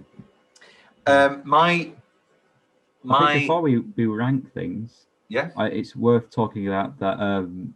How what we think. Well, what I think is going to happen to Joan in series 3, because obviously, of course, why didn't we? Mountain King. Mountain King. So Mountain King, we're very happy with Don in California, and all through the series we've been meeting Greg, the doctor, very handsome man. Ideal fit for Joan. Christina Hendricks is obviously an obnoxiously beautiful woman. And you're thinking, oh, he's a doctor? I'm happy for Joan. And then at the start of Mountain King, they're having sex and he's too tired. So Joan gets on top and she goes, I'm all right, let me steer. And he doesn't like that. And you go, okay, right, what's happening here? Yeah. And then, as we talked about earlier, Roger letting it slip. You know, I thought you didn't like French food. And as I say, I really do think that is completely subconscious. Oh, yeah. I don't think he's trying to one-up at all. No. I think that's completely shit. Yeah, and he notices it straight away.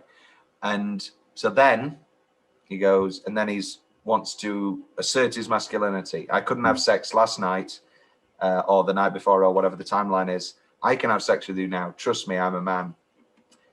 And he's like, okay, pretend I'm your boss. No, not in here. Not in here. And then he rapes her. He pins her down, and Joan keeps saying, no, no, not in here, not in here, not now, not like this. And the final moment we see is Greg palming her face to the floor, and we see that harsh cut to her POV, looking at just a random shot of underneath the sofas, and we zoom in on her eyes, and it's brutal. And this is the thing that it's undeniably rape. There's no question about it. Yeah. But this is the thing. It's 1962. Marital rape wasn't a thing. No, rape cases, if they were within a marriage, you couldn't take it to court.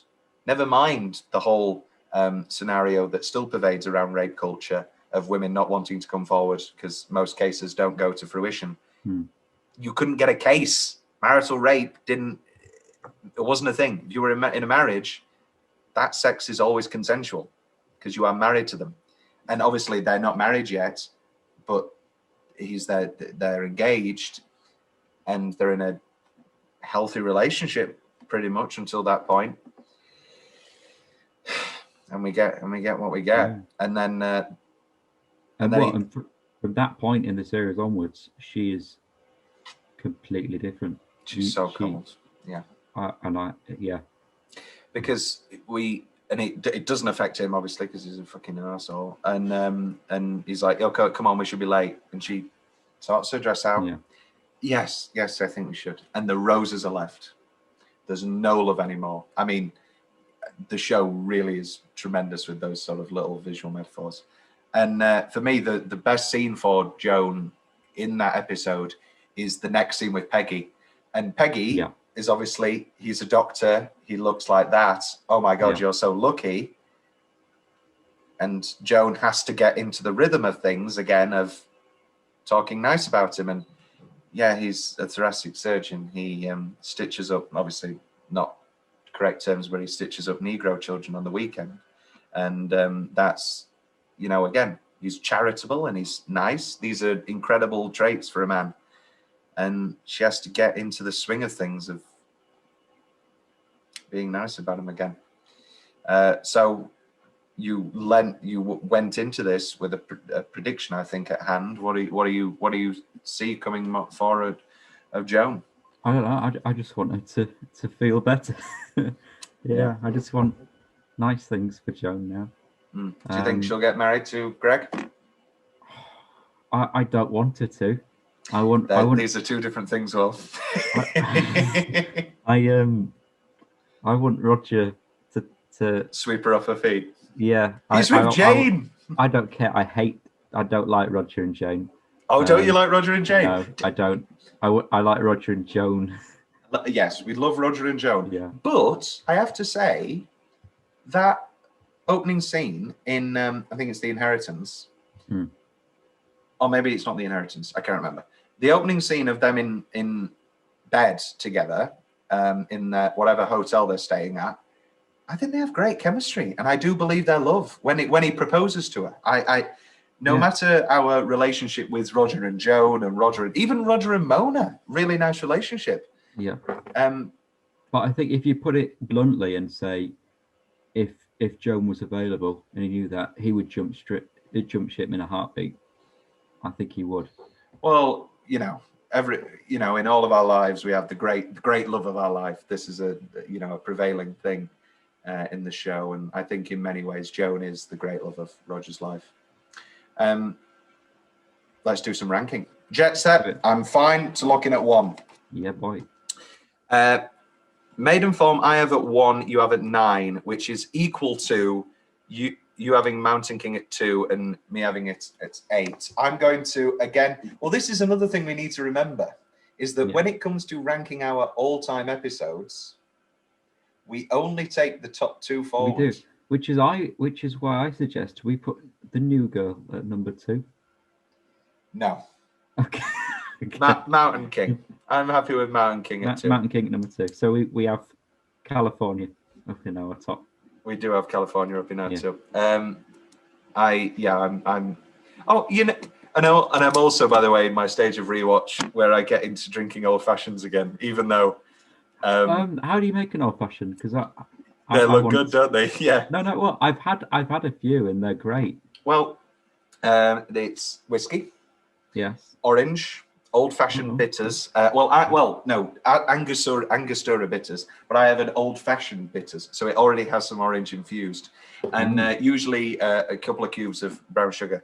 Brown sugar, just like. And I actually last night, me and Will and previous guests Becky and Katrina had a lovely games night over Zoom, and my whole plan was to get some ice and make some old fashions and pour some lemonades into them because it's not 1963. You can't just drink old fashions all night anymore. I'm a little bitch, but the fucking tech co-op didn't have any ice. Oh, that's a shame. It is a shame. Jet Set and Mountain King locked in at 1 and 2. Yeah. You're gonna have to give me Maiden Form now at 3. Okay. Maiden Form at 3. I have 6 months leave at 2, then you have New Girl at 3. I have New Girl at 4, so that makes sense to be our number 4. Yeah.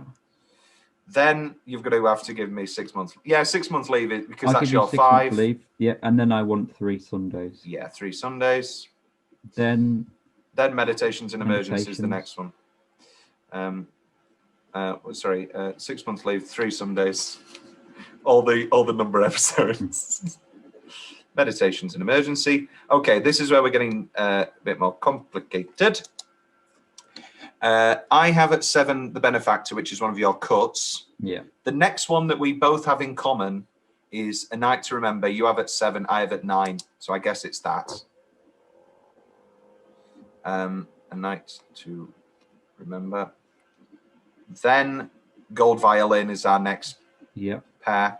Then it's a toss-up between...